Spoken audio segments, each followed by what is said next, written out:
네, 설 민심의 변수로 작용했던 민주당 이재명, 국민의힘 윤석열 후보의 양자 토론은 결국 무산됐습니다. 대신 이재명 후보와 새로운 물결 김동연 대선 후보가 내일 1대1로 정책 토론회를 엽니다. 유용화 한국외대 초빙 교수, 배종찬 인사이트K 연구소장과 설 연휴 여론의 흐름 짚어보겠습니다. 두 분 어서 오십시오. 네, 안녕하세요. 안녕하십니까? 네. 자, 먼저 설 연휴 기간에 발표된 여야 대선 후보들의 지지율부터 확인하고 가겠습니다. 그래프 함께 보시죠. 네, 한국사회여론연구소가 TBS 의뢰로 지난 28일부터 이틀 동안 실시한 조사에서 민주당 이재명 후보 4.1%포인트 상승하고 국민의힘 윤석열 후보는 2.2%포인트 하락하면서 37.9% 대 41.6%로 접전 양상입니다. 다음 그래프 보시면 서던포스트가 CBS 의뢰로 지난 28일, 29일 조사한 여론은 이재명 후보가 33%, 윤석열 후보가 32.5%, 안철수 후보는 1.3%포인트 빠지면서 9.4%, 심상정 후보가 2.5%입니다. 다음 리얼미터가 오마이뉴스 의뢰로 23일부터 28일까지 조사한 결과인데요. 이재명, 윤석열 후보 마찬가지로 오차 범위 내 접전인 상황입니다. 자, 지금까지 대선 후보 지지도 설 연휴에 발표된 지지도를 함께 보셨는데 전반적으로는 윤석열 후보가 우위에 있는 상황인데 이 부분의 여론 추이를 어떻게 보십니까? 먼저 유 교수님. 일단 뭐 이제 설 연휴가 지난 다음에 한 번 더 여론조사 하겠죠. 예. 근데 이제 지금 ARS 조사라든가 전화 면접 조사가 비슷하게 나오는 것 같아요. 예. 차이가 좀 있었는데 ARS 조사는 윤석열 후보가 많이 앞섰고 전화 면접 조사는 좀 이재명 후보가 좀 앞서는 경향성이 있는데 달라진 거 비슷한 것 같아요. 그럼 결국은 이 세 가지 조사를 봤을 때는 각축을 벌이고 있다. 상당히 각축을 벌이고 있는 것이고 좀 더 세밀히 분석을 해드리면 이 적극적 지지자층들은 이미 공고하게 있는 것 같고요. 예. 반면에 소극적 지지자층들이 있겠죠. 진영에 있어서 소극적 지지자층들. 이 소극적 지지자층들이 근 뭐 한 달 아니면 보름 이렇게 해갖고 유동성을 통해 갖고 이제 그분들이 적극 지지자가 되는 경우도 있고 아니야 난 싫어. 이런 부분에 의해서 좀 여론조사가 좀 각축을 벌이고 유동성을 나타내는 것 같아요. 반면에 이제 마음을 정하지 못하신 분들도 꽤 있어요. 예. 그분들은 아직도 유보층으로 남아 있는 것 같습니다. 이렇게 여론조사에 이제 층을 나누다 보면 적극 지지자, 소극적 지지자, 또 이제 상당히 유보층들 이렇게 있는 것 같고요. 그런 부분들이 설 연휴 이후에 이제 한 달여 남지 않았습니까? 이제 아마 소극적 지지자층들은 마음을 정하는 거로 갈 겁니다. 예. 갈 거고. 그리고 이제 유보층들도 이제 경향성을 기울 거고. 그런데 이번 여론조사에서 특징은 또 안철수라는 인물이 좀 빠졌어요, 그죠? 예, 이것은 누구죠? 윤석열 후보를 지지했던 보수층들이 안철수 후보한테 갔는데 그 부분이 다시 또 윤석열 후보로 직결하는. 예. 하여튼 이 윤석열과 안철수 후보 사이에서 또 이 유동성이 좀 존재하는. 뭐 지금 그 정도로 해서 우리가 중간적 성격으로 볼 수 있을 것 같습니다. 안철수 후보라는 변수가 있는 가운데 그 지지층이 조금 윤석열 후보 쪽으로 옮겨가면서 우세를 보이고 있다 이렇게 마지막으로 또 분석을 해주셨는데 지금까지 윤석열 후보의 어떤 리스크, 본부장 리스크라고 흔히 이제 언론에서 얘기를 하는데 네. 본인 그리고 부인 그리고 장모. 장모는 무죄 나왔고 부인에 대해서도 어느 정도 녹취록을 통해서 목소리가 나왔기 때문에 지금까지 어떤 리스크가 선반영되고 이제는 어느 정도 오름세로 다시 돌아가는 추세가 아니냐 이렇게 분석하는 경향들이 많더라고요. 그렇죠.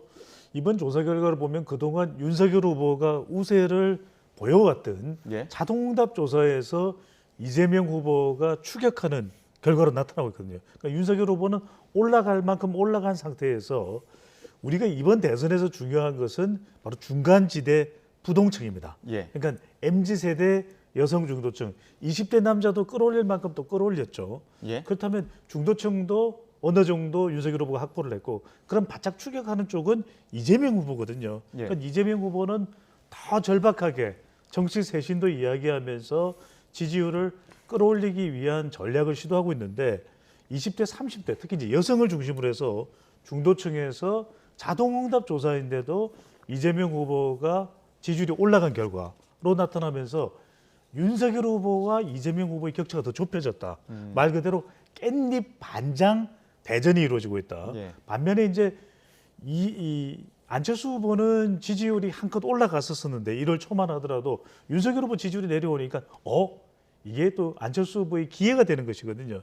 그런데 안보 이슈가 불거지면서 북한 미사일 이슈가 계속 연일 발산하면서 이렇게 되면 중도보다는 진보와 보수 진영 대결이 되거든요. 예. 그러다 보니까 안 후보의 지지율이 이제 10% 안팎으로 빠져 있는 결과 양상. 그래서 두 유력 후보인 윤석열, 이재명 후보의 접전이 더 치열한 양상으로 나타나고 있습니다. 예. 깻잎 한 장 차이의 치열한 대결. 이렇게 반장요. 깻잎 반장 네. 한 장도 안 되는 차이로 지금 뭐 추격도 하고 있고 또 앞서거니 뒤서거니 하고 있는 상황인데 이재명 후보는 계속 박스권에서 머무르고 있는 양상이 계속되고 있습니다. 지금 뭐 설 연휴를 통해서 양자 토론이 어떤 다시 상승의 모멘텀이 되지 않을까 이런 분석들이 있었지만 무산이 된 상황에서 다시 박스권을 돌파하기 위해서 어떤 전략들이 필요하다고 보십니까? 그러니까 이재명 후보의 지지율의 특성은요, 이게 차곡차곡 올라가고 예. 잘 안 내려가요. 예.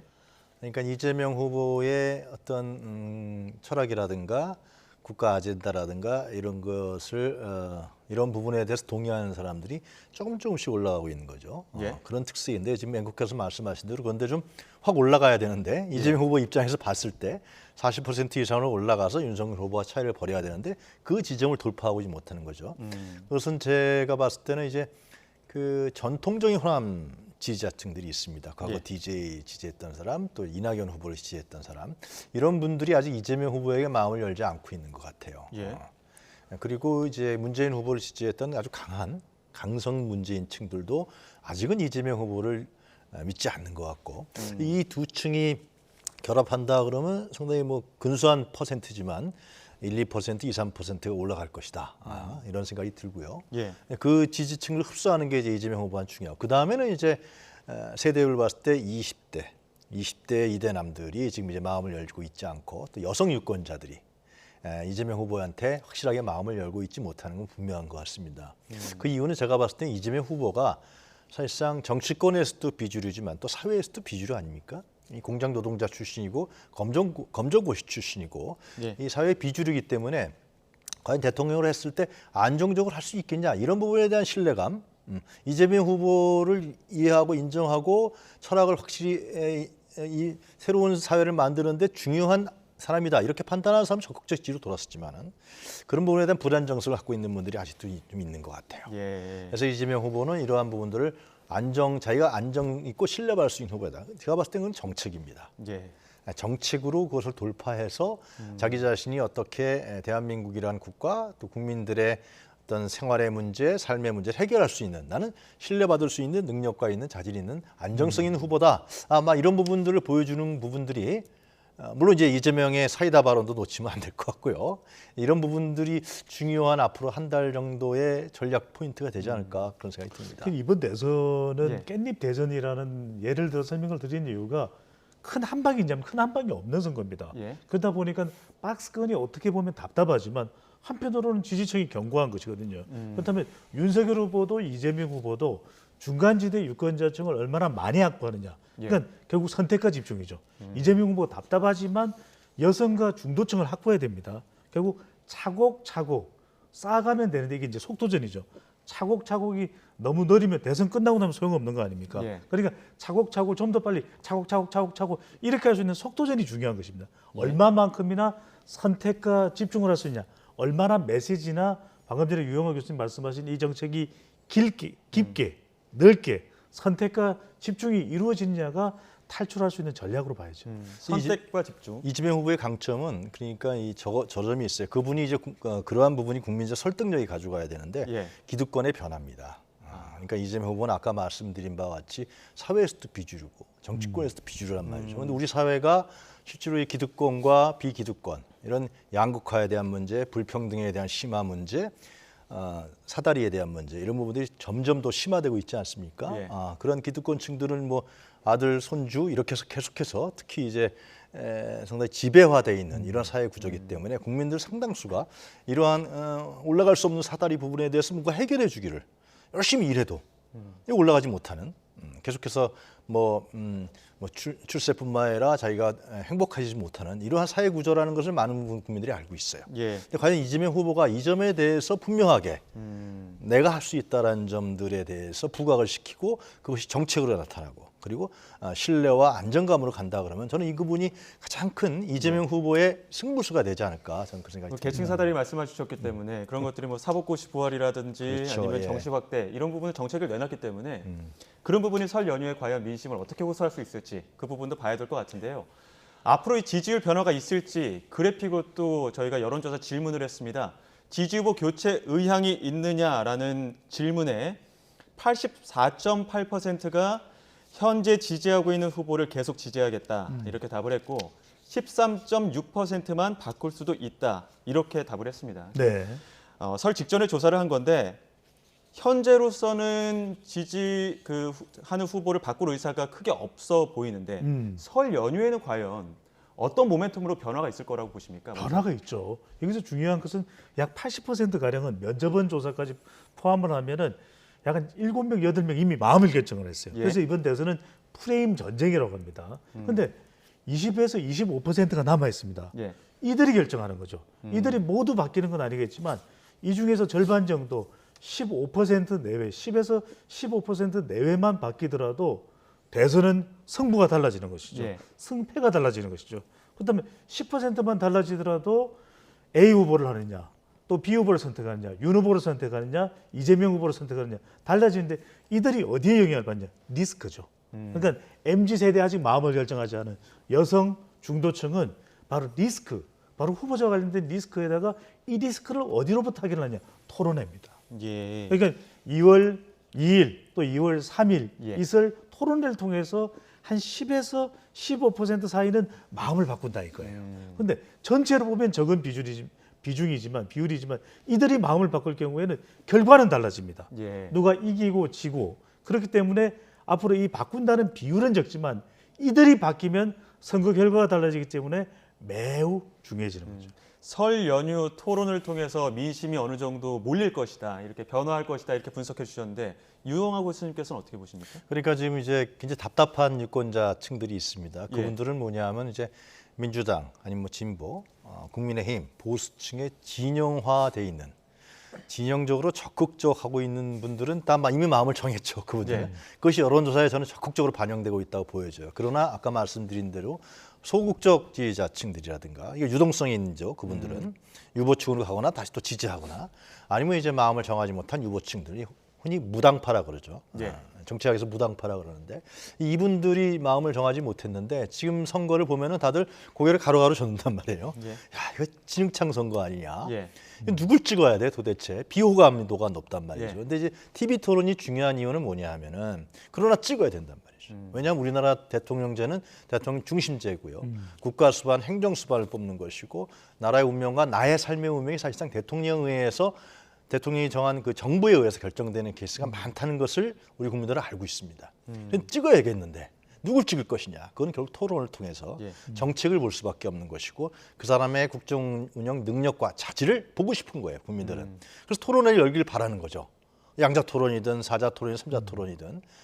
그래서 그런 부분들을 토론회에서 제공해 줬으면 좋겠다. 근데 이제 안타깝게도 선관위 토론회는 그런 부분을 우리가 경험해 봤을 때는 별로 제공하지 못했어요. 예. 탁탁 시간 정해져 있고 룰도 정해져 있고 이게 누가 누군지 잘 모르겠고 박근혜 후보가 그걸 무사히 넘겨서 대통령이 됐잖아요. 당시에 국민들이 이제 후회한 것인데 결국 이제 그 전에 토론회를 통해 왔고 저 사람이 진짜 제대로 된 사람이구나. 혼탁한 선거에서 그러한 판단을 내릴 수 있는 기회가 되지 않겠냐라는 생각이 듭니다. 두 분 모두 토론에 대해서는 어느 정도 변수이고 또 민심의 향배를 가늠할 수 있는 어떤 계기가 될 것이다 이렇게 보는 입장이신데 말씀하신 것처럼 한 방의 승부수가 과연 어떤 부분에서 나올지 이런 부분들도 많이 주목하는 것 같습니다. 윤석열 후보의 부인 김건희 씨 설 연휴 전에는 뭐 프로필 사진도 찍고 뭐 포털 사이트에 프로필도 수정을 하면서 등판하는 것 아니냐 이런 뭐 관측들이 나오고 있었는데 설 연휴 이후에 김건희 씨의 등판 가능성 혹은 김건희 씨가 등판하고 난 이후의 민심의 변화는 어떤 게 있을까요? 글쎄요, 언제 등판할까? 저도 궁금해요. 예. 근데 국민들은 빨리 등판해서 유력 후보의 배우자로서의 의욕도 있고 또 궁금증도 있고 궁금하잖아요. 예. YTN에 출연하셔서 빨리 좀 국민들이 궁금해하는 그런 것들을 또 방송을 통해서 밝혀주기를 유권자들은 원합니다. 저는 지지율에 어떤 영향을 미치냐는 오롯이 배우자 김건희 씨 하기 예. 나름이다. 하기 나름에 달려있다. 두 가지입니다. 두 가지 길이 있습니다. 한 가지는 리스크를 의혹을 적극적으로 해소하는 쪽으로 방향을 설정한다면 저는 도움이 된다고 봐요. 예. 왜냐하면 국민들은 의혹이 있지만 이것을 해소하는 모습을 보면서 아 그렇구나 오해한 부분도 있고 사과하는 부분이 있구나 그러면 지지율은 반전될 수도 있거든요. 근데 예. 그게 아니라 아 그걸 왜 물어보세요? 저도 몰라요. 이렇게 이제 의혹을 회피해 버리면 국민들은 태도를 보는 겁니다. 내용도 보지만 태도도 봅니다. 그러니까 방송 그 통화 녹취가 방송된 부분하고 전혀 다른 것은 지금 더 다른 부분을 이성적으로 검증해야 될 부분들을 궁금해하는 부분이거든요. 그런 부분에 대해서 회피한다면 오히려 지지율에는 부정적인 영향을 미칠 테고 하지만 적극적으로 해소하고 저는 이건 사과드리고 이건 또 오해하고 있는 부분도 해소합니다. 또 설명드립니다. 그런다면 오히려 지지율에 더 도움이 될 수도 있죠. 네. 김건희 씨가 등판하게 되면 제가 봤을 때는 세 가지 초점이 국민들이 유심히 볼 거예요. 예. 첫 번째는 이제 기왕에 나왔던 얘기죠. 허위 경력이라든가 도이치모터스 주가 조작 의혹이라든가 범죄 관련 의혹 문제. 예. 이 문제를 김건희 씨가 해명을 해야 될 거라고 생각이 들고요. 두 번째는 최근에 불거진 무속 주술 논란입니다. 이거는 지금 제가 하여튼 저도 설 연휴 때 여론을 들어보면 급속하게 밑바닥으로 번지는 것 같아요. 특히 여성 유권자라든가 좀 나이 드신 분들 전통적인 야, 이 나라가 어떻게 될 거냐 도대체 예. 이런 얘기를 하신단 말이에요. 물론 이제 개인적으로 점을 볼 수도 있는 거죠. 개인의 기록을 보는데 예. 이것이 국가 영역으로 왔을 때는 굉장히 심각해진단 말이죠. 조선 시대 때도 태종 11년에 요술과 요사를 금지시킵니다. 이건 잘못하면은 이것이 국가 영역으로 왔을 때는 국가의 정책이라든가 나라의 운명이라든가 인사 문제에 개입하게 되면 굉장히 혼란스러워지는 거죠. 예. 권력 투쟁이 돼버리는 거예요. 권력 노름이 돼버린단 말입니다. 그래서 그러면 이제 국가가 어떤 국가가 되느냐. 이 점을 쳐서 뭐 제 비유가 어떨지 모르지만은 그렇게 우려하시는 분들도 있단 말이죠. 이 점 갖고서 장관 임명하고 점 갖고서 전쟁을 얘기하고 예상하고 점 갖고서 무슨 대통령 해외 순방하는데 날짜가 좋다. 손 좋은 날. 이렇게 되면 이 나라는 완전 혼란스러워지는 거고 예. 나라가 굉장히 혼탁해지는 것이고 이 AI와 이제 데이터 혁명 시대에 이게 전혀 어울리지 않는 거거든요. 예. 그래서 김건희 씨 논란의 가장 중요한 그 무속 주술 논란 이 부분을 과연 김건희 씨가 등반했을 때 그걸 해결할 할 만큼 걸크러쉬로 할 것이냐라는 문제. 그다음에 이제 마지막으로 한 가지만 말씀드리면 이제 퍼스트 레이디에 대한 이미지가 있습니다. 국민들이 뭐 예를 들면 우리 대한민국 같은 경우는 이효 여사 같은 경우, 미국에서는 뭐 미셸 오바마라든가 루스벨트의 부인이었던 엘리너 루스벨트 이런 사람들은 외교라든가 또 국내에 있어서의 언론 관계라든가 흑인 운동, 인권 운동 이러한 다양한 부분들 속에서 퍼스트 레이디 역할을 했단 말이죠. 과연 김건희 씨가 비교했을 때 예. 그런 역할을 할 수 있겠느냐? 라는 부분에 대해서 국민들은 아마 유심히 보지 않을까 생각합니다. 국민의힘 측에서는 김건희 씨가 등판할 것이냐 이런 것들이 궁금할 테고 민주당 측에서 또 새로운 인물이 보이는 게 김종인 전 위원장에게 러브콜을 보내고 있습니다. 네. 송영길 대표가 뭐 도움을 구할 수도 있지 않겠느냐, 뭐 찾아뵀었다, 뭐 이렇게 얘기하기도 했었는데 이 부분은 어떻게 보십니까? 김종인 전 위원장의 민주당으로 기우는 모양새. 이 부분. 민주당으로 가긴 힘들겠죠. 예. 아니, 난 선거에 그 영향 안 미쳐요. 이렇게 뭐 선을 긋잖아요. 예. 그런데도 불구하고 이렇게 하는 이유는 뭐냐면 두 가지입니다. 하나는 실질적인 도움이냐. 아니, 실질적으로 김종인 전 국민의힘 총괄 상임위원장이 예. 가긴 힘들겠죠. 민주당 쪽으로. 그렇지만 이렇게 하는 이유는 뭐냐. 이 태도를 유권자들은 보고 영향을 미치는 것이거든요. 그러니까 예. 송영길 대표의 전략은 바로 이 간접적 영향이에요. 그러니까 이런 모습을 보면서 아마 선거도 막판이고 임박했기 때문에 표를 믿기 위한 전략이다, 속셈이다라고 이제 의심은 합니다. 예. 그런 줄 알면서도 유권자들은 영향받거든요. 그렇다면 그래도 송영길 대표가 민주당에서 국민의힘에서 문전박대를 당한 김종인 전 위원장에 대해서 공을 들이네. 이건 또 좋게 볼 수도 있는 것 아니야. 이렇게 되면 이제 간접적 영향, 이른바 예. 중도층 일부라도 또 여성 유권자 일부라도 이건 뭐 긍정적으로 볼 수도 있겠어요. 이런 전략을 이런 표심의 또 확보를 송영길 대표 또 민주당은 노렸다고 봐야 되겠죠. 예. 김종인 전 위원장이 어떻게 움직이건 이건 떠나서 송영길 대표의 어떤 움직임이 유권자들의 표심을 자극할 수 있다 이렇게 보시는 건데 이준석 대표가 윤석열 후보 만약 대통령 되면 팽당할 것이다 이런 이야기도 같이 했었거든요. 이 부분도 그 배종찬 소장님의 어떤 의견이랑 동의하시는 부분이 있습니까? 연관돼 있는 건데 제가 예. 봤을 때는 김정인 위원장이나 이준석 대표나 김정인 위원장은 이제 송영길 대표가 그렇게 노력하니까 좀 유권자들이 예. 국민들이 그렇게 하네. 좀 이게 김정인 위원장이 갖고 있는 부분들이 중도 보수층이란 말이죠. 예. 이런 부분들이 유인해 오려고 하는 건데 민주당 대표가. 근데 김정인 위원장의 틈새가 있어요. 소프트 틈새가.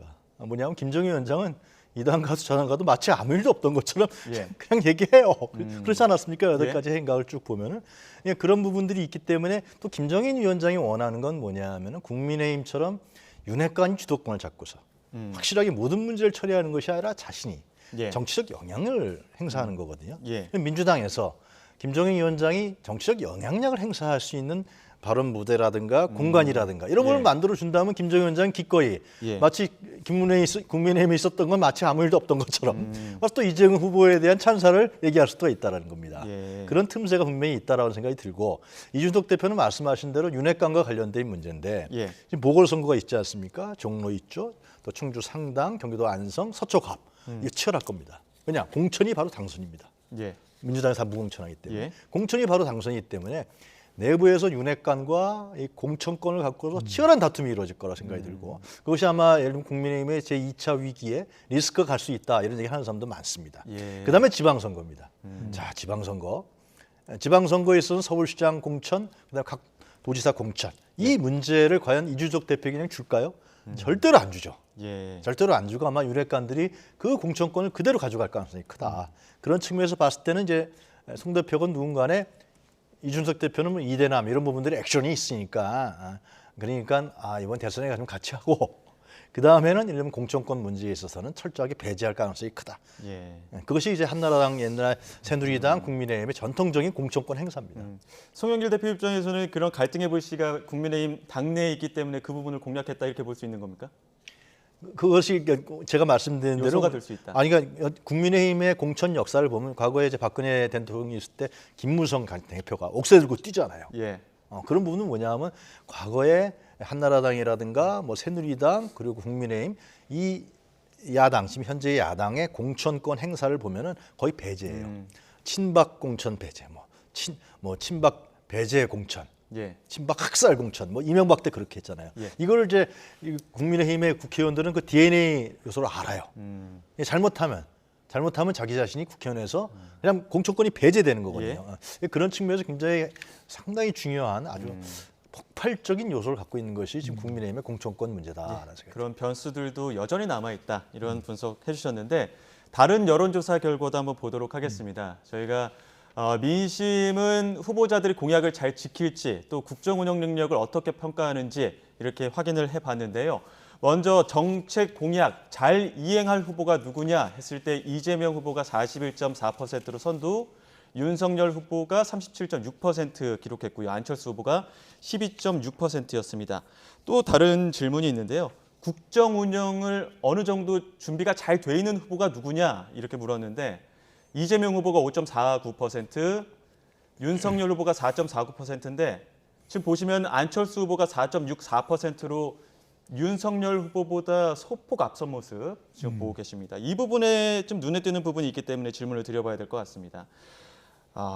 지지율 면에서는 윤석열 후보가 앞서는데 이렇게 국정 운영이 어느 정도 준비가 잘 돼 있는 후보가 누구냐 물었을 때는 안철수 후보가 좀 앞서는 모습이거든요. 이 부분 어떻게 해석할 수 있을까요? 그러니까 각 후보마다 어떤 부분을 강조해야 될 것이 뚜렷해지는 거죠. 앞서 우리가 이준석 대표와 앞으로 윤석열 후보가 부닥칠 갈등, 그리고 김종인 전 비대위원장의 또 다른 행보, 이건 일종의 병법으로 보면 손자병법이 나오죠. 이관계죠. 예. 근데 이관계가 미치는 영향은 제한적이에요. 그렇게 치명적이지는 않습니다. 예. 선거에서 사실 더 중요한 것은 유권자들이 토론회를 통해서라도 지금 보고 있는 것은 어떤 후보에 더 강점이 발휘되느냐 이 부분인데 지금 정책이나 공약 잘 이행할 후보를 보더라도 이재명 후보가 더 높고 그리고 국정 운영 준비 정도도 이재명 후보나 심지어는 안철수 후보가 윤석열 후보보다도 더 높거든요.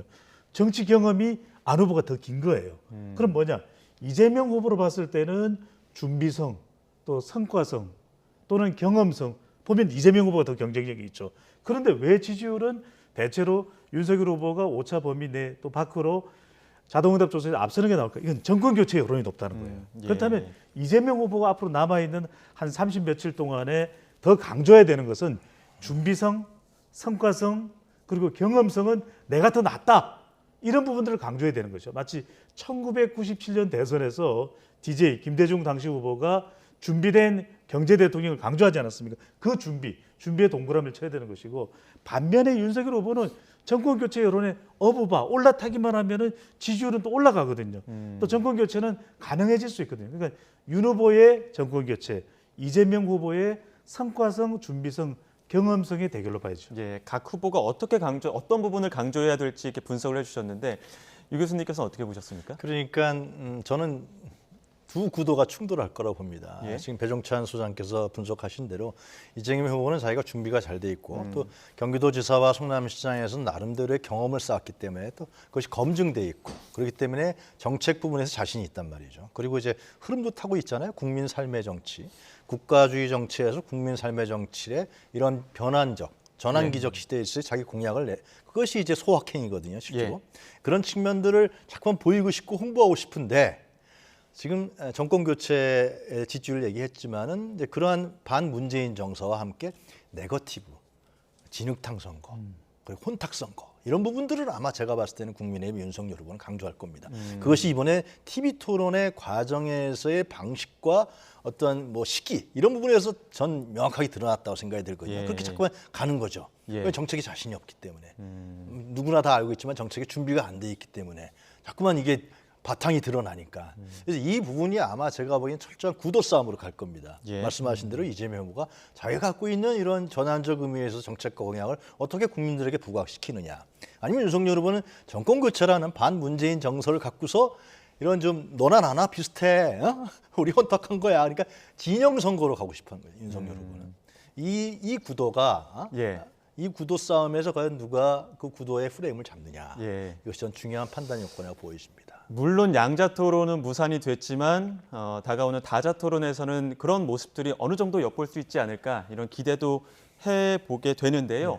당장 내일 또 양자 토론이 하나 예정이 되어 있지 않습니까? 이재명 후보 그리고 새로운 물결 김동연 후보가 토론에 나설 텐데 관전 포인트라고 해야 될까요? 어떤 것들이 있을까요? 먼저 유 교수님. 저는 경제라고 봅니다. 누가 경제 전문성을 갖고 있느냐. 왜냐하면 예. 김동연 후보는 이제 부총리를 역임했잖아요. 그리고 경제에 대해서 이제 밝은 분이란 말이죠. 현실 경제와 뭐 거시 경제에 대해서. 그래서 어느 후보가 정말 경제 전문성을 갖고 있느냐. 경제적 문제에 대해서 얼마나 준비되어 있느냐. 이것이 아마 이재명 후보와 김동연 후보를 비교 검증할 수 있는 중요한 자리가 될 거다. 예. 거기에는 초점은 이재명이죠. 경제 전문가 실물 경제를 경험한 김동연 후보가 같이 하기 때문에 이재명 후보가 진짜 현실적으로 경제 전문성이 있느냐, 아니면 그냥 뭐 얘기만 하는 수준이냐, 이것이 아마 판단이 될 거고, 두 번째로 중요한 거는 제가 말씀드린 대로 사회적 불평등에 대한 문제입니다. 우리나라가 OECD 37개 국가에서 상대적 빈곤율이 끝에서 네 번째입니다. 예. 16.7%예요. 예. 저는 이것이 가장 중요한 우리 사회의 문제라고 생각이 들거든요. 그 사회적 불평등 문제, 빈곤율 문제를 어떻게 해소할 거냐. 뭐 경제 성장만 시킨다고 결국 해결되지 않거든요. 뭐 대기업이나 벤처기업이나 이런 데서 성장한다 그래도 국민의 삶은 더 나빠지고 있는데. 예. 이 문제에 갖고서 저는 이재명 후보와 김동연 후보가 자기 정책을 제시할 테고, 초점은 이재명이 더 낫냐 김동연보다 모자라느냐 이런 부분이 나타나겠죠. 물론 경제일 수는 있는데 저는 경제보다는 오히려 경제에 대해서는 현 정부의 경제 수장이었던 김동연 후보에게는 또 책임도 있거든요. 예. 또 한편으로는 경제를 가지고 놓고 본다면 실물 경제를 더 해박하게 알고 있는 또 김동연 후보에 비하면 이재명 후보가 또 비교될 수도 있거든요. 저는 오히려 개혁이다. 정말 토론에서 중요한 것은 개혁입니다. 그 개혁에 대해서 충분히 실천하고 또 능력을 발휘할 수 있는 역량과 의지가 있느냐.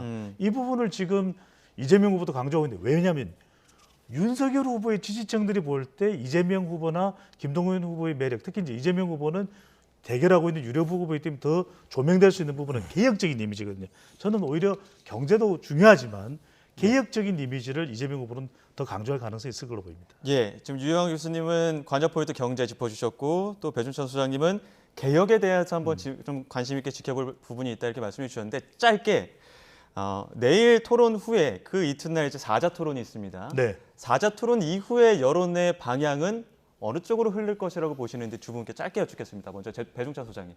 글쎄요, 이게 참 쉽지가 않은데 저는 오히려 심상정 후보나 안철수 후보의 지지율이 더 꿈틀거릴 것 같아요. 네. 왜냐하면 사자 토론이 되면 아주 공격적으로 심 후보, 안 후보가 토론에 임할 가능성이 높고 또 두 유력 후보가 양자 토론을 하는 것에 대한 비판도 이루어지거든요. 예. 오히려 심, 안이 꿈틀거린다.